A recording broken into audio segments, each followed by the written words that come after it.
Car இருக்கு போலங்க. அப்படின்னா இப்போ நம்ம ஃபாஸ்டா போய் இது பண்ணணும். அப்பதான் சரி விடுறீங்களா? உள்ள போயிடலாம். இவ்வளவுதானா?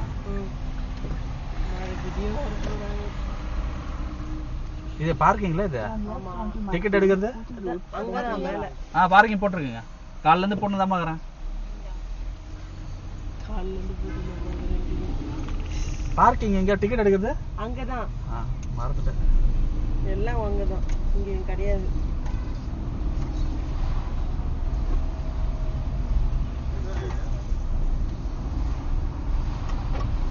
ரேக்கா இங்க எங்க டிக்கெட் எடுக்கிறது? அங்கதான் சொன்னேன் நானு. நான் இங்க சொல்லவே இல்லையே. இப்படியே நிறுத்துங்க, இறங்கி போக வேண்டியதுதான். அதுதான் அங்க விட்டு வரேன் நான். வாடா இப்படியே விடுங்க, வந்தாச்சு விட்டுட்டு எல்லாரும் ஒண்ணா போவோம்.